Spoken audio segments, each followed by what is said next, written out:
Eu quero chamar ao palco o Lucas Risk, que vem pra cá. Eu quero chamar ao palco Richard Oliveira Silva, vem pra cá, cadê o Richard Silva? Tá vindo pra cá. O Lucas Risk é de Ourinhos e o Richard Silva, que ali não atualizou, é de Marília. Você tá morando em Marília agora, né? Marília. Você já foi de Assis e não tá mais aqui, né? Deixa eu pegar minhas perguntinhas aqui. E eu quero chamar pro palco também com vocês, Tati Cismeiro, vem pra cá. E alguém acha o Luiz da Lourdes pra mim. Olha que legal, turma. Hoje nós temos aqui representantes, referência, cada um em suas áreas. Nós vamos fazer um talk muito legal aqui com essas pessoas que são referências. Uma salva de palmas para os três, por favor, para ver se vocês estão acordados.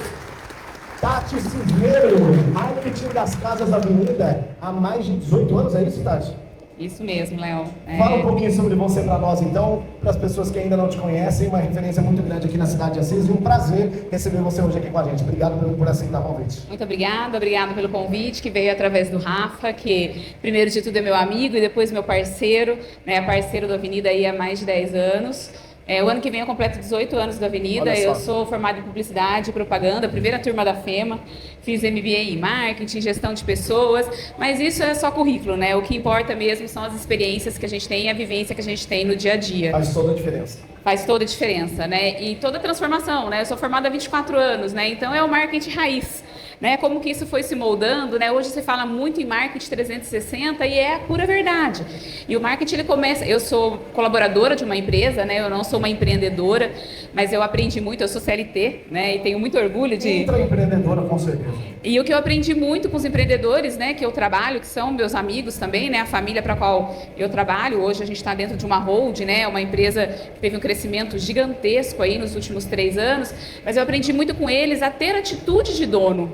Né? Não é a dor, né? É a atitude de dono, como a gente se posiciona sendo colaborador de uma empresa e como a gente leva o nome da empresa. Eu sou a Tati Cismeiro, mas primeiro de ser a Tati Cismeiro, eu sou a Tati da Avenida. Né? É isso que conta a minha história. Né? Hoje a Avenida está em 24 cidades.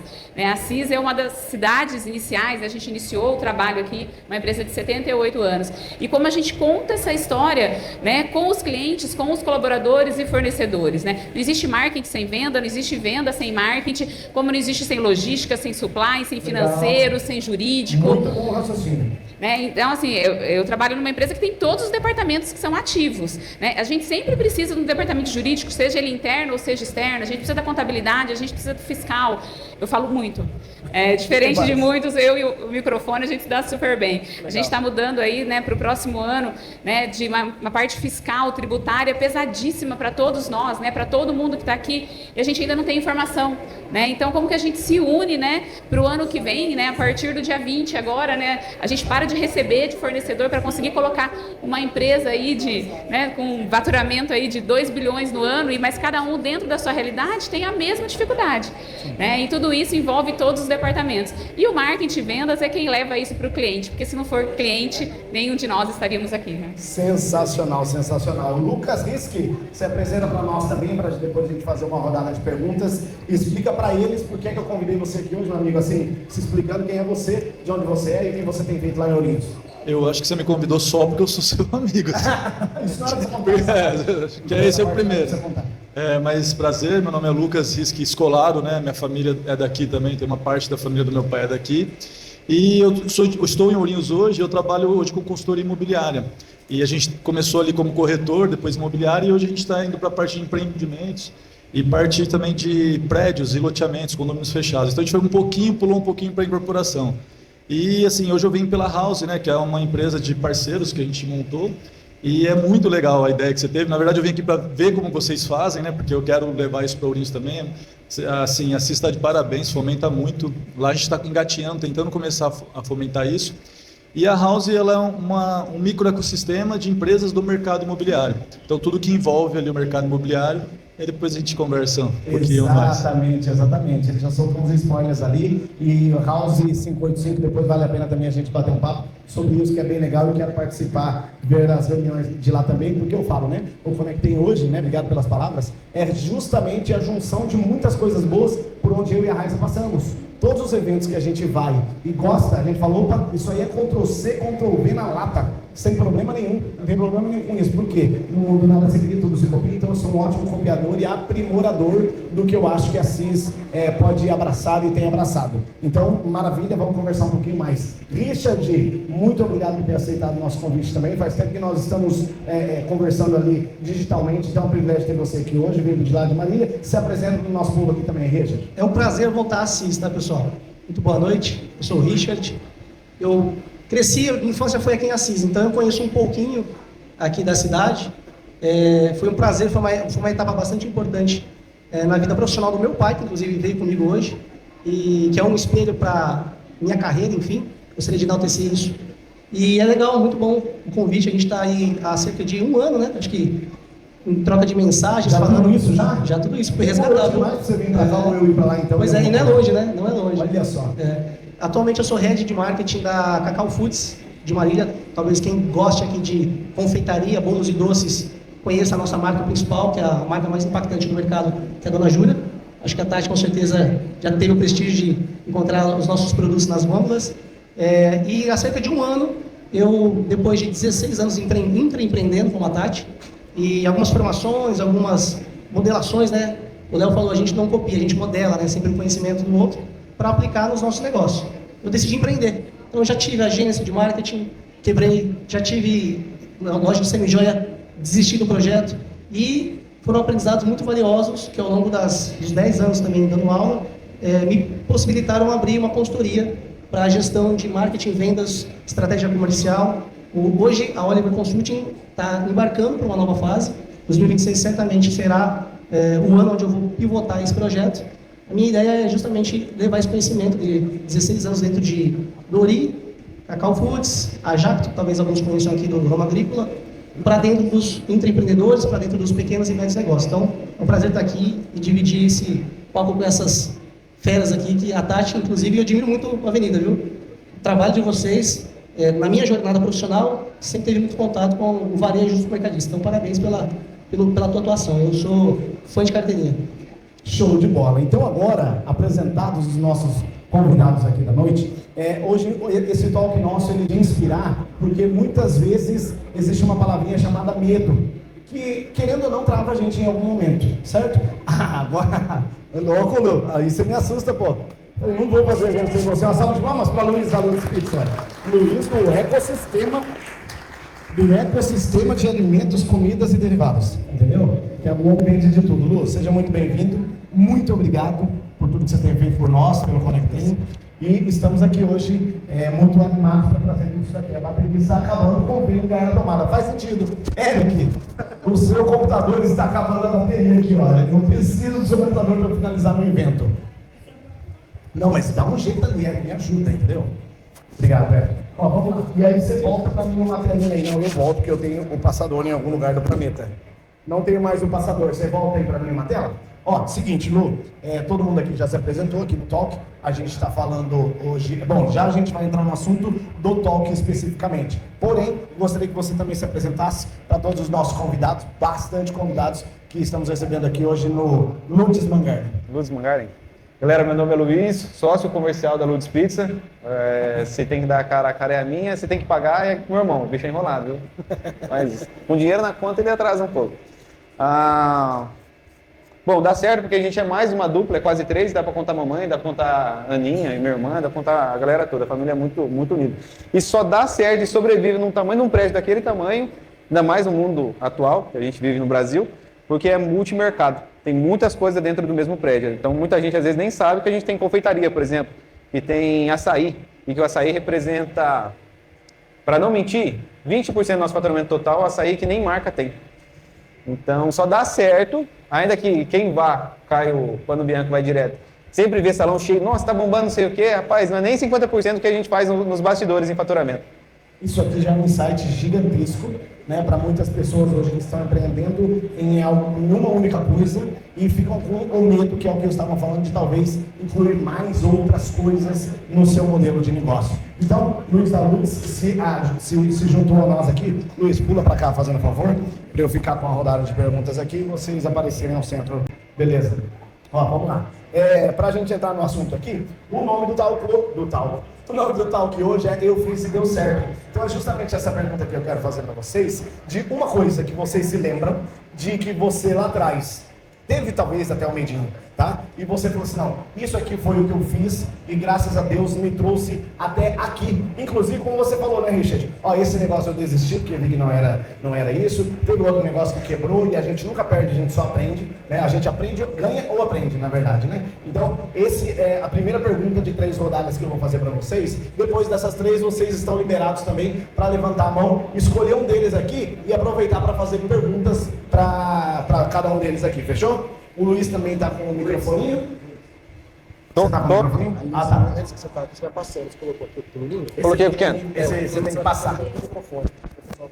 Beleza? Vamos dar sequência aqui então. Vamos começar com o Richard lá. Dá esse aqui pro Richard, fazendo favor. Ah, não. Primeiras damas, gente. Onde já se vê para fazer um trem desse? Segura esse junto para ficar ótimo, maravilhoso. Fala pra gente, Tati. Algo que você se lembra que você fez e deu certo, que sirva de inspiração para todos nós aqui essa noite. Eu vou falar de algo bem recente, na verdade, na minha vida profissional, né, como executiva da área de marketing, que foi quando a gente teve a mudança da marca dos supermercados Avenida. Isso para todos nós, né, mas principalmente para marketing e para a família que estava ali. Quando você tem uma mudança de um posicionamento da marca, como a gente teve muito, mas foi muito forte, foi muito significativo para nós. Não era uma mudança apenas de uma logomarca, né, mas sim um posicionamento de uma marca, de um novo conceito, que vinha de uma história aí, né, o Avenida há 3 anos e meio passou por esse processo, né, hoje a gente faz parte de uma holding dentro de um banco de investimentos. Ele não é um banco focado em varejo, focado em indústria, focado em academia ou tantos outros negócios como o banco tem de investidor, mas ele contrata pessoas com expertise, com experiências para que toque esses negócios dentro de tantas holdings que tem dentro do banco nesse caso. E a gente tinha que ter uma mudança de marca, né? Não sei se a maioria aqui sabe ou alguém aqui sabe, mas o Amigão ele faz parte da holding do Avenida hoje, né? Junto com outras mais 5 investidas. Então hoje nós estamos atualmente aí em 4 estados, né, a 11ª, né, do varejo nacional em vendas, né, a gente alcançou aí nesses últimos anos, o Avenida ele vem de 21 para 40 lojas agora no final do ano, para o ano que vem mais 10, e o posicionamento da marca é uma mudança que ela não pode mexer com a cultura da empresa, mas ela mexe com tudo aquilo com que o cliente vê, com aquela camiseta, né, aquele coração que entrou na marca de cada um de nós colaboradores, quando a gente muda, né, e como isso foi difícil para todos nós, e como exigiu planejamento estratégico, existiu dores e medos de como a gente levava isso, e deu muito certo, né? Hoje mesmo eu estava vendo um material antigo, né, e me vi, era uma marca quadrada, era uma loja sem cor, sempre muito limpa, com ambiente muito climatizado, as gôndolas são perfeitas, mas faltava cor. Quando a gente trouxe a cor, quando a gente trouxe o amarelo, quando a gente trouxe o vermelho, né, com uma logotipia mais circular, e como que isso trouxe não somente a marca, mas a mudança de todos nós. Eu acho a identidade, a paleta de cores dentro da loja é muito bonita. E elas conversam, né?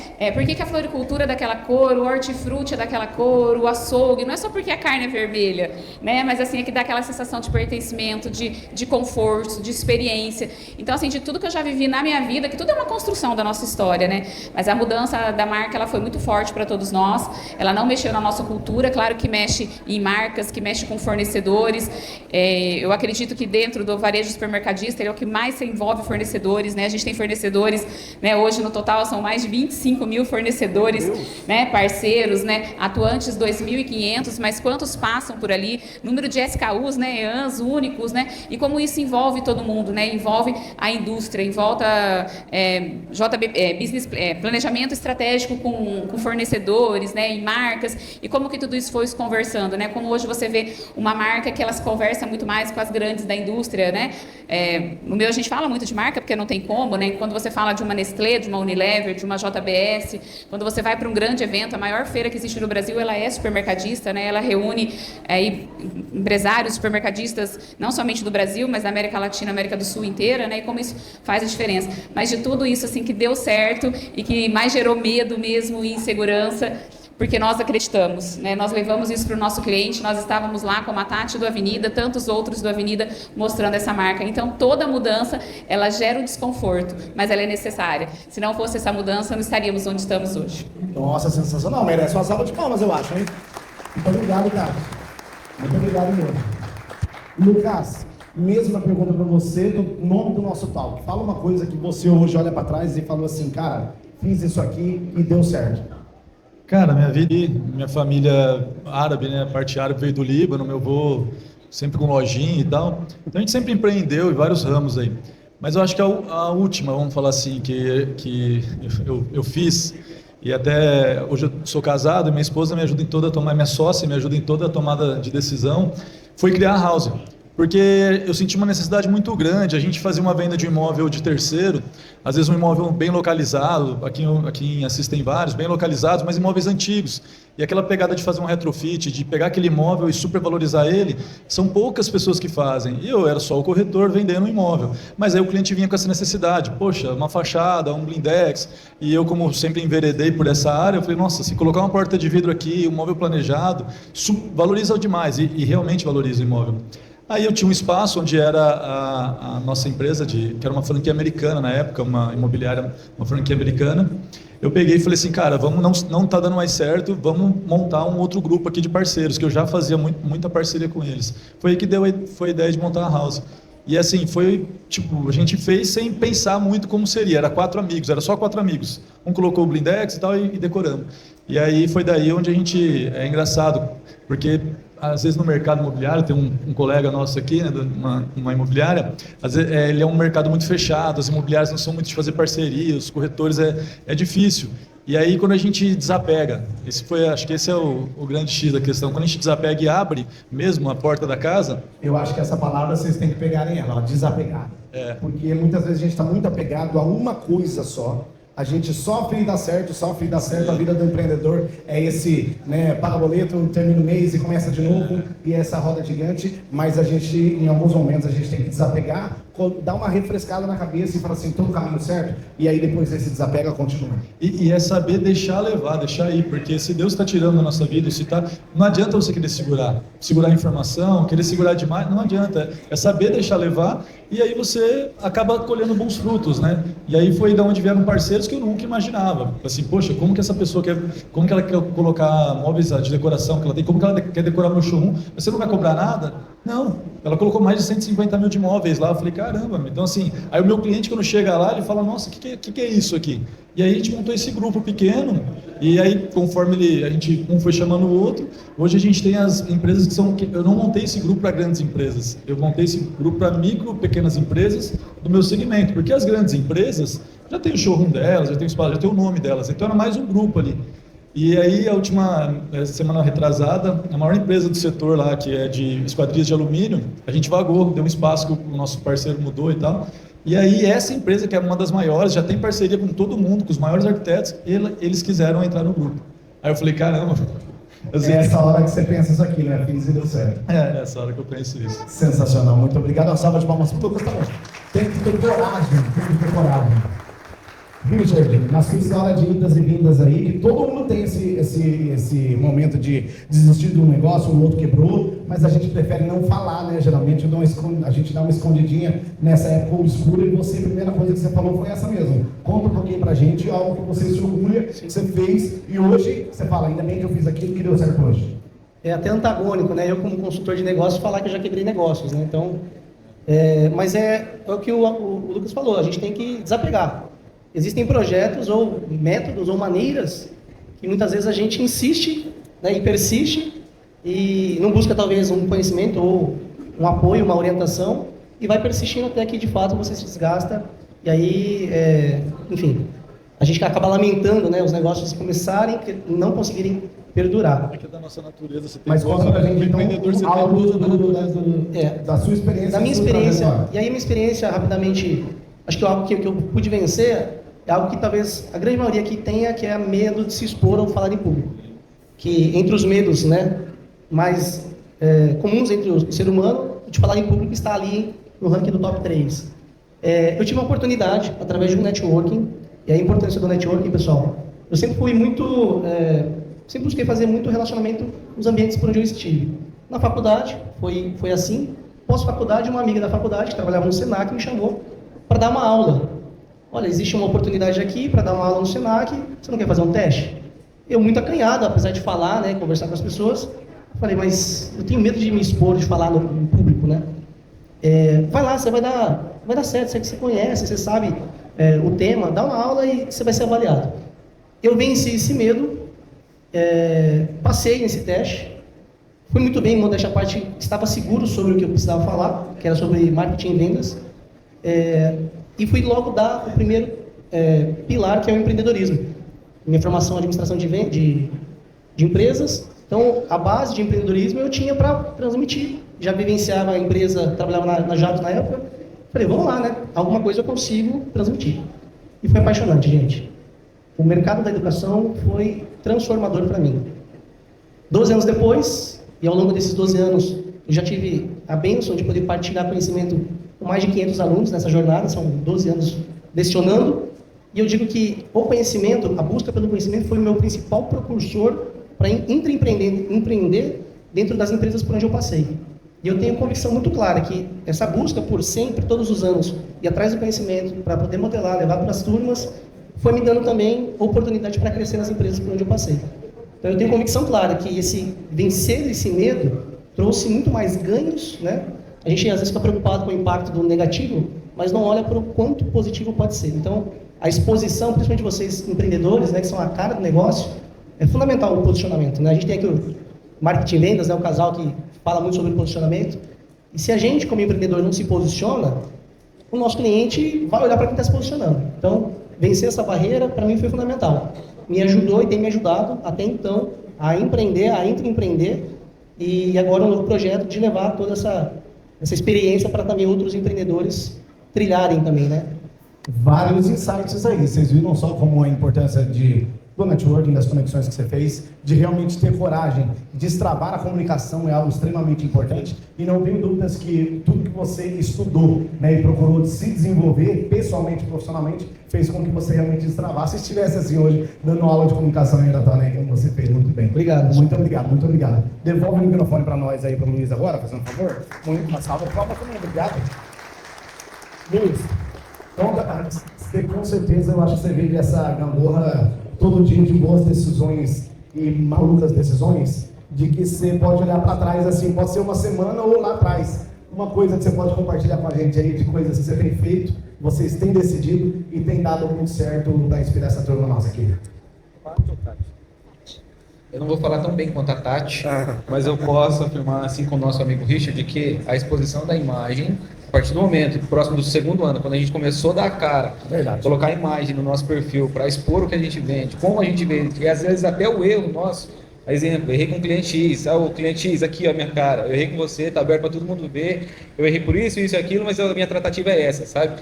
O cliente que compra de você, ele passa a te respeitar mais, e o cliente que é fidelizado, ele fideliza mais ainda, porque pessoas não compram de empresas, pessoas compram de pessoas, então ela tem que familiarizar com quem ela está comprando. Então, expor o rosto foi um acerto muito, muito assertivo, mas esse ano específico, alguns micro acertos, como por exemplo, Morango do Amor. Morango do Amor dobrou nosso faturamento.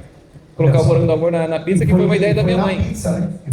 Que foi uma ideia da minha mãe. Mas o acerto geral pro ano, assim, o maior que a gente teve foi a coragem de dar o passo para a possibilidade de quebrar a loja, que foi a transição da loja antiga para a loja nova. A gente foi para a loja nova assumindo a possibilidade de quebrá-la. Porque a gente não tinha, primeiro, dinheiro, não tinha acabado de passar um ano de pagar uma dívida de 200 mil reais e faturava 100, 120, não passava disso. Para pagar 200 mil reais era tudo. Ano passado era de vizinha ainda, e dividia a mesma vizinha com a Flávia, porque o carro que ela tinha eu fiz ela vender. Falei assim, não, você vai pagar financiamento, vai nada, pai, vamos ver, eu e você dividir essa bis aqui. E a bis não era nossa, a bis era da loja. Porque à noite a bis tinha que estar lá para os boys usar, os boys fixos, sabe? Rapaz. Não era nossa, a bis era da loja, a gente usava durante o dia, a noite era da loja. Então, pós-dívida, depois de tanto ter errado, que a gente errou muito em 2023, pagou em 2024, 2025 a gente estava rico, janeiro, nossa, nunca vi tanto dinheiro. Rico, estava rico, não tinha mais dívida, eu tinha vendido muito bem em dezembro, muito bem em janeiro. Então a gente foi viajar, enfim, meu irmão comprou moto, caramba. Em fevereiro, no meu último dia de viagem, quase no início de fevereiro, meu irmão estava dentro do prédio novo, falando assim, Lu, acho que vai ser aqui o novo prédio. A gente mudou de prédio assumindo a possibilidade de quebrar a loja. E a possibilidade de quebrar a loja por quê? Por causa do custo? Não tinha dinheiro. Primeiro, para pegar o prédio precisava de calção. O calção era 20 mil reais. Não tinha. Eu falei pro cara do dono do prédio, que a gente deu a sorte de conhecer, eu falei assim, amigo, eu vou te dar 5 de 4. 4 semanas, eu vou te dar 5 de 4. A gente atrasou todos os fornecedores, mas ligamos para todos. Ô, Seara, eu tenho um boleto com você de R$8.000. Qual que é o máximo que você consegue segurar para mim para não gerar pendência? É gerar, como chama o negócio, cartório? Como chama? Protesto. Para não gerar protesto. Então, por exemplo, olha, eu consigo segurar para você 2 semanas. O resto dá para parcelar, não sei o quê. Então, eu falei assim, então você tem que ser meu amigo. A hora que for virar protesto, você me avisa que eu pago. Amigo dos cobradores. E a excelente insight aqui, ó, pra vocês criarem amizade, gente, com quem tá te cobrando. Não, a grande maioria foi parceiro. Teve o cara do frango, foi cuzão, mas o resto foi parceiro. O cara falou assim, se você não me pagar hoje, eu coloco você no pau. Eu falei assim, beleza, vou pagar, ué, fazer o quê? Porque a gente não pode entrar em protesto, porque senão barra compras com outros fornecedores. Outro acerto, a gente nunca pegou dinheiro de banco, sempre com dinheiro próprio, muita coragem e a conversa. Você tem para vender, eu quero comprar, você é parceiro de quanto? É a pergunta, é a teoria do Gustavo Lima. Eu não quero saber quanto custa, eu quero saber quanto que é a parcela. E eu vou pagar a tabela. Enfim, um grande acerto foi o prédio novo. Prédio novo e exposição nas redes sociais. A exposição das redes sociais. Mas você não tinha uma dificuldade com isso, digamos, era só começar. Que não tinha, rapaz, eu odiava gravar. Não foi ontem eu gravei um vídeo pro Léo aqui, que eu até coloquei no meu stories. Tava gravando, falei assim, Léo, não tô pro dia pra gravar, sabe? Eu vou gravar por você, porque por mim não gravava hoje. Direto a Abi vai na... Cadê o Abi? Ó, Abi. Direto a Abi vai gravar na loja e fala assim, Abi, hoje não, Abi, vamos outro dia. Aí ele insiste um pouquinho, às vezes vai, às vezes não. Mas o importante é que sai. É fazer o que tem que ser feito. Mas o hábito deixou mais fácil, mas no começo era ruim, bem ruim, na verdade. Não, tem que começar pra ficar bom. Uma salva de palmas, ele merece ou não? Aí, galera, muito bom.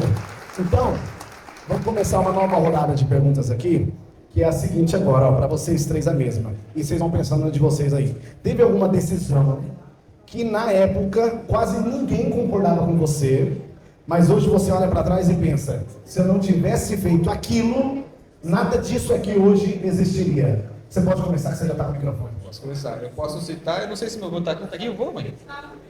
Tá por aí. Aí eu vou lá. O vô tá aí. A prova viva, então.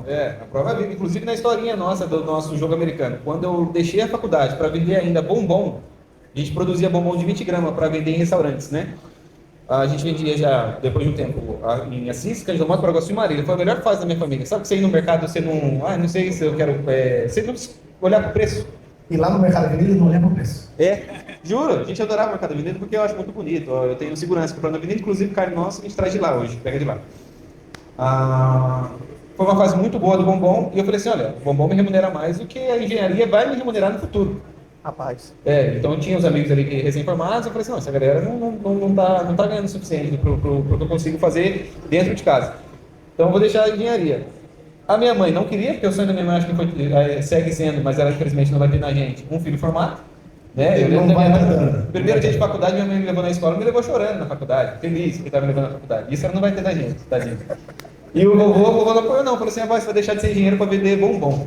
Inclusive tá na historinha lá. Mas é até legal ver ele acompanhar a gente, que ele acompanha com muito orgulho. Eu vi o orgulho hoje da vovó aqui, quando a gente planejava e organizava, o orgulho que ela tava de ver vocês aqui hoje nesse espaço, né? Que de vocês esse mês aqui, um espaço gigante, maravilhoso. A outra loja lá também, referência, né? Gastronômica na cidade de Assis, né? E toda a região. Inclusive, dão aula aí, dão dicas de sucesso para todos os parceiros da região, isso eu acho muito legal. Deve ter alguns aqui hoje junto com a gente. Então, o orgulho da avó, o orgulho da família toda está junto com vocês. E lógico, né, que acho que todas as mamães aqui, todas as mães, se o filho falasse, vou sair da faculdade para vender bombom, então assim, não culpa elas não. Porque todas as mães iam contrariar você, mas você foi firme e hoje está aqui, deu muito certo, parabéns, show de bola. Agora sim, vamos lá para Tati Cismeira, mesma pergunta, e depois eu ia falar, gente.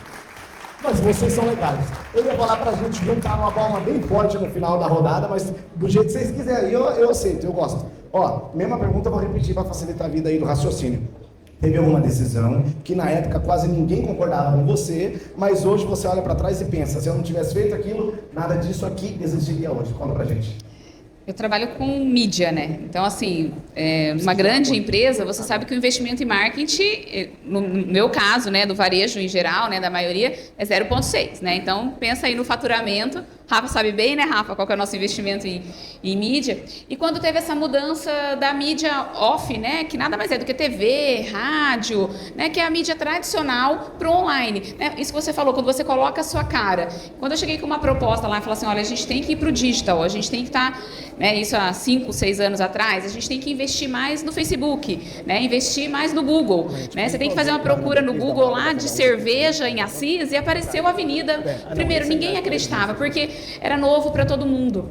Mas assim, de tudo isso, o que para mim ficou mais claro é o tabloide, que é aquele panfleto que você pega na loja. Quando eu arrisquei e falei assim, nós não vamos mais distribuir papel. Papel é caríssimo. A distribuição, quanto que você paga para um prestador de serviço distribuir. Então a gente vai reverter essa mídia do papel, de distribuir na casa, né, de ter tanto papel, que é tanta árvore, tanto lixo e tudo isso mais para a mídia online. De você ir para um Instagram, né? De você ir para... Hoje, estou aprendendo ainda, porque para mim isso é tudo muito novo, que é do TikTok. Né? Como a dinâmica do TikTok é super rápida, né? Eu tenho que falar aí no máximo em 30 segundos, que é o mesmo que eu falo na TV. Né? Então, como que essa mudança, né, para a gente, assim, na minha visão ali, acredito que em muitos, né, do varejo, que é esse marketing tradicional, como a gente mudou para isso e como o investimento ele é de um resultado muito mais rápido do que eu distribuir um tabloide na casa, num bairro específico, com uma tal oferta. Ah, Tati, mas eles não fazem comparação de preço? Se você for comparar preço hoje, né, o que te leva para um supermercado, né, porque a gente está em Assis, mas a gente tem outras, Presidente Prudente, por exemplo, que me leva de uma loja para outra, só o combustível, tudo mais que eu pago, né, então a gente tem que pensar muito nisso. E como que a gente monta esse plano estratégico para provar para uma empresa ali, com pessoas que estão há muitos anos, que o papel na casa do cliente ainda é fundamental. E o que aconteceu? Os concorrentes pararam de fazer também, né, porque viram, então assim, dificilmente você vê um tabloide hoje na sua casa, né? A gente está em 24 cidades, então assim, a gente não faz distribuição de papel mais hoje, né? Carro de som eu só faço em cidades muito pequenas, que não tem rádio, né? Então como a mídia evoluiu e como isso foi importante, né, nessa minha carreira, de você falar assim, não, eu não tenho como garantir porque é novo para a gente também, mas é arriscar, né? E hoje, sem dúvida, as redes sociais, elas levam, e quando a gente se coloca, né, coloca o colaborador, coloca o influencer, alguém para falar da nossa empresa, você dá muita credibilidade, porque são pessoas falando do seu negócio. Então, essa virada aí foi, sem dúvida, fundamental aí para acreditar em algo que ninguém tinha certeza ainda, porque você não tinha números, né? O Meta ainda não te dava números desse resultado, né? Hoje você tem, né? Hoje nós mesmos, com as nossas redes sociais, a gente consegue ver os insights e tudo que a gente está, né? Nosso investimento, ele é bem expressivo hoje, tanto em Meta quanto em Google, né? Mas assim, como isso dá resultado para a gente? É acreditar que com pouco a gente consegue fazer muito e buscar os resultados, porque eles acontecem sim. Numa empresa grande, pivotar é algo, não é tão simples assim. Né? Quando a gente vai fazer isso em pequenas e médias empresas, é um pouquinho mais tranquilo, né? É a diferença de uma empresa grande, uma empresa pequena, vamos dizer que é um barquinho. Então, para você virar, às vezes você sozinho vira, né? Uma empresa grande é um transatlântico. Então, para fazer essas mudanças tão grandes, imagina ter que virar, não, calma aí, gente, vou dar a seta aqui e virar rapidinho um transatlântico, não é assim. Então, realmente é algo que tem que ser feito com muito cuidado, mas é fazer que dá certo também. A gente tem que acreditar que dá certo. Deixa eu só fazer uma... Jesus, a cinta grudou lá atrás. Deixa eu só fazer uma rapidinha aqui. Qual que é o seu Instagram? Qual que é o seu Instagram? Dudes Pizza. Qual que é o seu Instagram, Lucão? House585. House585. Qual que é o seu Instagram? Richard Oliver Silva. Richard Oliver Silva. Eu não tô vendo ninguém fazendo stories aqui para nós 5 ficar famoso, gente. Como é que é? Então, precisamos da ajuda de vocês, marcando até essa turma boa que veio aqui hoje para compartilhar o conhecimento com a gente. Então, bora. Todo mundo marcando aí, fazendo os stories bem bonitos, que essa noite está linda demais aqui com esse telão do Jefinho, móveis aqui da Móvel Steel e esse espaço maravilhoso aqui do Mangarim Dudes Pizza, beleza? Então, marquem nos stories aí toda essa turma boa aqui. Turma, continuando, vamos lá. Lucas, a pergunta, você lembra? Vou fazer para você, que eu sou gente boa pra caramba. Se você pudesse voltar no tempo e dar um único conselho para você... Não é essa, essa é a 3. Opa, calma aí. Teve alguma decisão que na época quase ninguém concordava com você, mas hoje você olha para trás e pensa, se eu não tivesse feito isso aqui, nada disso aqui hoje existiria. Eu fiquei pensando aqui, teve várias assim, antigas, mas assim, teve uma que foi decisiva para estar aqui hoje, que impactou, porque assim... minha família é do interior, Presidente Venceslau, e aqui de Assis, árabe e italiano. E aí, eu nunca tinha passado por Ourinhos, nunca tinha ouvido falar de Ourinhos. Passei, mas não conhecia nada em Ourinhos. E eu estava voltando de uma temporada na Itália. E fiquei um tempo lá. E aí, eu não queria voltar para o interior nem ficar na capital. Eu prestei serviço para grandes empresas e não queria mais. Coloquei de fato naquele momento. Eu falei, cara, eu tinha tudo, mas me sentia vazio, não tinha nada. Eu falei, vou colocar na mão de Deus. Fiz orações, várias orações. Falei, ó. E aí, de repente, apareceu essa franquia na minha vida, do nada. E aí, eles falaram assim, ó, entre Prudente e São Paulo, tem lá em Ourinhos. Eu falei, caramba, Ourinhos, uma franquia americana. E foi também uma mudança. Eu antes tinha uma empresa, uma fábrica de móveis planejados, de pedras e blindex. E aí, eu não queria mais mexer com isso, porque tem muito funcionário, acho que todo mundo aqui sabe como é difícil hoje, né, as leis trabalhistas. Para mim eu já estava esgotado disso, por isso que eu tinha ido para fora. E quando eu voltei eu não queria isso. E aí, só que eu odiava corretor. Eu falei, não, corretor é tudo picareta, são, sabe, 2017, 2018. E aí tinha uma área que a gente tinha para vender e eu voltei para, falei, não, o cara ia ganhar 150 mil nesse terreno lá que a gente ia vender da família. Eu falei, não, 150 mil de comissão, eu vou voltar e vou fazer. Só que eu não queria essa área, mas eu falei, não, vou deixar fazer do jeito que Deus está falando que eu tá deixando eu fazer. Aí vem de novo aquela questão do desapegar, né? A gente querer fazer do nosso jeito.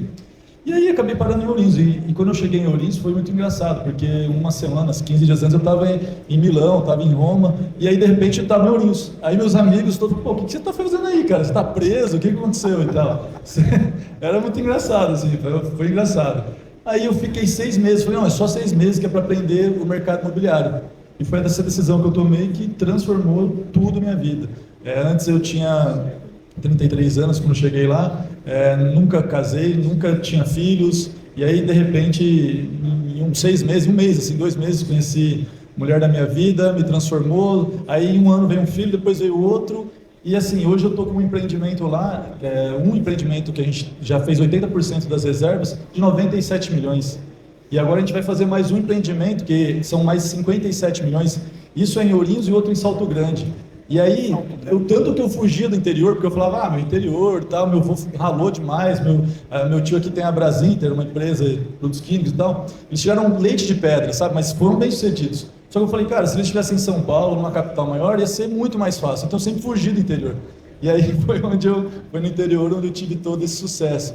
Então assim, eu tive que voltar às minhas raízes, sempre tive meu tio aqui como um exemplo, uma referência, pelo que ele conseguiu fazer, e lá também meu pai, minha mãe, principalmente meu avô. Então foi isso, foi desapegar do que eu queria morar fora do Brasil, tinha ido para lá, queria morar em grande capital e tal, mas não, quando eu coloquei Deus na frente mesmo, Ele me deu, sei lá, 1 milhão de vezes mais, eu nunca esperei estar aqui onde eu estou. Nossa, sensacional, uma salva de palmas agora.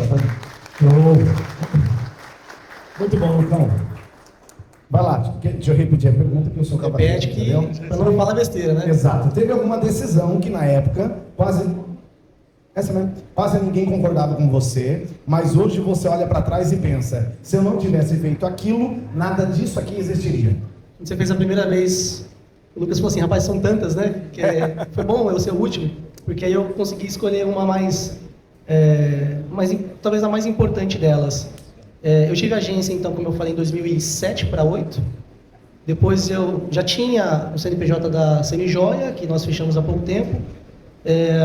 E aí, eu dentro de uma empresa que acabou de ser vendida para uma americana, que é a Dori, talvez vocês conheçam, numa posição de assumir uma gerência nacional, então estava num fluxo natural, né, de alguns anos trabalhando no mercado, para assumir uma posição de maior impacto. E foi isso que eu sempre almejei. Mesmo dando aulas, mesmo falando de vestir o papel do intraempreendedor, né? Aquele que está dentro do negócio, que veste a camisa como se fosse dono. E aí, nesse exato momento, eu falei, poxa, que legal, vou trabalhar para uma empresa americana, né? Que é a Ferrara, que é do Grupo Ferreiro, né? Ferreiro Rocher, que talvez vocês conheçam. Eu falei, esse é o meu momento. Eu vou trabalhar em Chicago, porque a sede é em Chicago, eu vou percorrer as plantas pelo mundo, já, né, brilhando os olhos que no futuro poderia ser, quem sabe Deus permitisse, não era, na verdade, a vontade dele. Então, vislumbrei isso. Naquela exata janela onde todo M&A, né, toda aquisição de empresa, ele é um processo longo. A Dori passou por um processo de mais ou menos 1 ano de auditoria, a gente trabalhando para isso acontecer. A gente sabia que eu tinha uma posição de executivo, então eu sabia de algumas informações nesse sentido. Então eu estava dentro do negócio, era para mim natural falar assim, poxa, eu vou trabalhar para estar na nova etapa. E quando efetivamente o contrato foi assinado, uma sexta-feira à noite, lá em São Paulo, 2 semanas depois eu recebi um convite para trabalhar como empreendedor dentro de um outro negócio. Então eu deveria largar minha comodidade de CLT e ir empreender dentro de um outro negócio, do qual eu não tinha um domínio total. Eu tinha um domínio da área de marketing e de vendas, que era a posição para a qual fui convidado, que é de head de marketing e vendas. Mas eu ia trabalhar para o Google, numa subsidiária do Google, com mídia programática. Talvez vocês saibam, Tati. E aquilo para mim era muito novo, apesar de trabalhar dentro da área de marketing há muito tempo, mas era muito profundo, né? E aí em casa foi aquele negócio, né, natural. Poxa, filho, você vai deixar a Dori, né? Muitos anos, tradicionalmente, você vai conseguir agora que você tanto, né? E aí foi difícil decidir, né? Porque a minha vontade de empreender que vinha, né, das aulas e tudo mais, falava, vai, é melhor você se arrepender de ter ido do que de nunca ter percorrido esse caminho. Mas a minha jornada de até então 13 para 14 anos de indústria, falava, cara, esse é o seu momento. Você vai deixar escapar pelas mãos? E aí eu dei um passo de fé, o Lucas falou aqui, né? Eu dei um passo de fé. Isso já era a terceira oportunidade que chegava para mim na minha jornada de Dori. As 2 primeiras vezes a empresa cobriu a oferta e me manteve na operação. E eu não queria pedir uma terceira e receber uma contraproposta. Eu estava muito desconfortável com isso. Então eu falei, Deus, eu vou dar um passo de fé. Se o Senhor entender que é o momento, eu não quero contrapropostas. Eu não aceito, não admito. Isso vai ser para mim a bênção que eu gostaria para poder ir para um próximo ciclo. E foi dito e feito. E aí isso, enquanto, né, as vozes da minha cabeça diziam, fica, né, vai ser legal, eu dei esse passo. E foi o mais importante, foi setembro de 2023. Foi o mais importante da minha jornada até aqui. Por quê? Porque me deu coragem para, de fato, entrar num negócio onde ele depende totalmente de mim. Embora hoje eu tenha uma posição de head na Cacau, e eu vou chegar lá, eu estou lá como empreendedor. Sou um prestador de serviço que tem uma cadeira lá dentro. Então, eu assumi uma posição lá para estruturar e pivotar o projeto.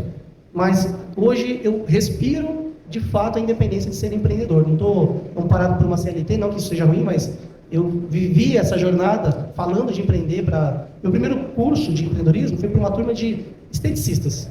Eu fui ajudá-las a montar um plano de negócios para abrirem uma clínica de estética.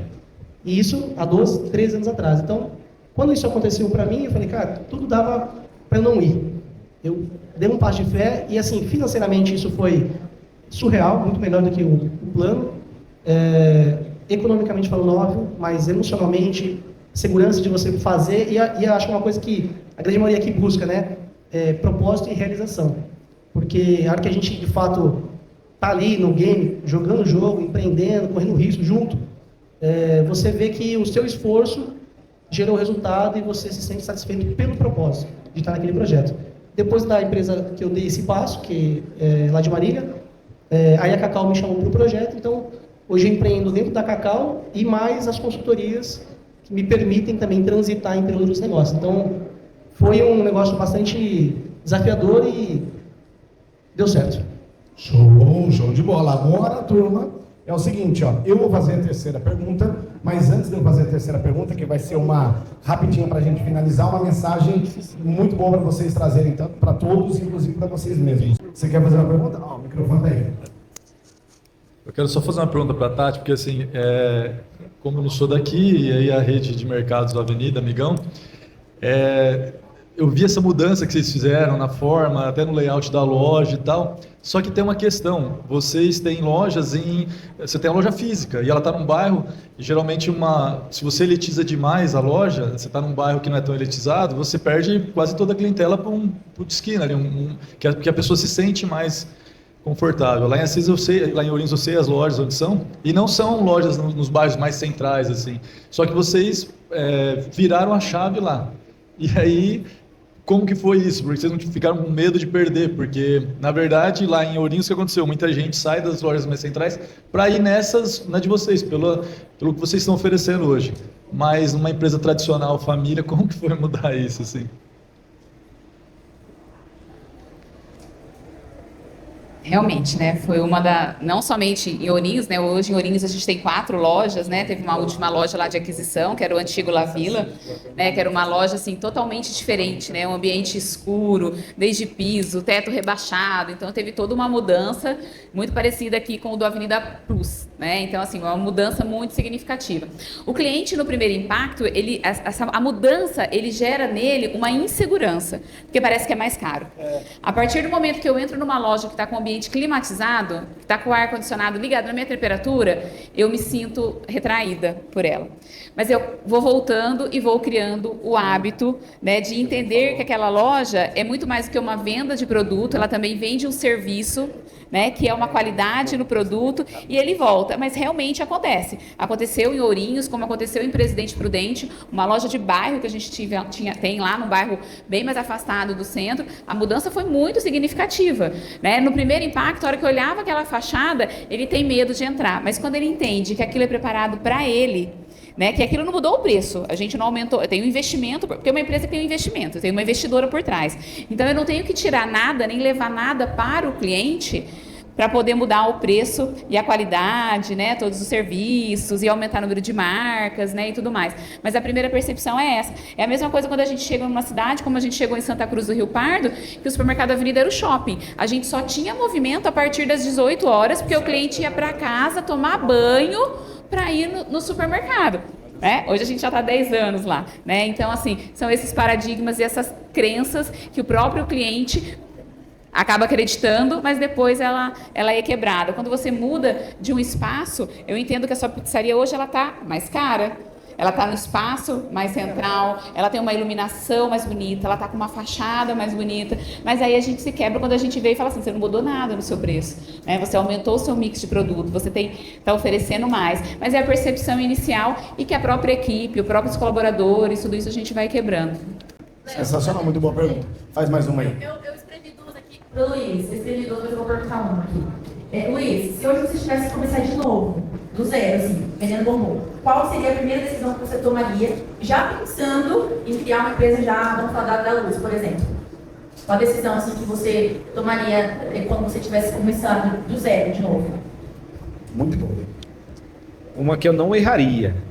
Eu faria tudo que fiz, isso é clichê. Faria tudo que fiz, porque, exemplo, a engenharia me deu conhecimento técnico que a gente aplica dentro da loja hoje, que senão não venderia o que a gente vende. A estrutura que a gente monta, a praça de montagem. Você entra na loja, o Léo entrou lá dentro da cozinha ontem. Você viu quanta gente daquele metro quadrado minúsculo? O que a gente faz lá é milagre. Nas 2 últimas semanas não teve nenhum dia que a gente fez menos de 200 entregas no dia. É muita demanda, é muita demanda. Então, a engenharia, né, ter cursado, ter quisto ser engenheiro me deu inteligência para. O que eu faria que talvez me barraria de alguns problemas que a gente teve. Meu avô me deu um conselho com o meu primeiro salário. Eu não tinha nem ganhado ainda. Eu tinha ganhado aos 500 e pouquinho. E eu fazia plano com esses 500 reais. Eu falei assim, nossa, eu vou fazer isso, eu vou juntar isso, eu vou comprar aquilo. E eu, na casa do vizinho ali, na casa do avô lá, a gente na piscina. Na piscina, o avô falou assim, aquela piscina inflável, sabe? Ele falou assim, o filho, o Luiz Fernando, vou dar um conselho pra você. Não conta com o ovo no cu da galinha, não. Quero ouvir. E depois de ter errado, depois de ter contado com o ovo não ter vindo, ou ter vindo podre, ainda que a gente tivesse mudado de loja, a gente muda na seguinte condição. Se a gente seguir com o mesmo faturamento, com o mesmo time, o que a gente vai fazer para dar certo? A gente fecha hoje, ou fecha hoje, 11h30, a gente já abriu de madrugada. Sabe quanto consegue faturar de madrugada? Para conseguir honrar o compromisso, a gente vai abrir de madrugada. Então, tipo assim, cogitando a possibilidade de quebrar, mas com a segurança de colocar energia, sabe? Eu tenho espaço para energia, aí eu coloco energia. Muito bom, muito bom. Bom, gente, eu vou ter que ir para a pergunta final aqui, e essa eu peço a ajuda dos senhores aí para ser de 30 segundos mais ou menos, uma mensagem, é realmente uma mensagem em que nós vamos trazer o final desse talk aqui, que é o seguinte, ó. Sim. E para dar um conselho para você mesmo, no começo da jornada, algo que teria economizado tempo, você me roubou, tá vendo? Algo que teria economizado tempo, dinheiro ou sofrimento. Qual seria esse conselho que você daria para você mesmo lá atrás? Pode começar com você, Lu. A resposta é essa, e a gente provavelmente não teria... o meu defeito enquanto jovem. A ansiedade pelo futuro.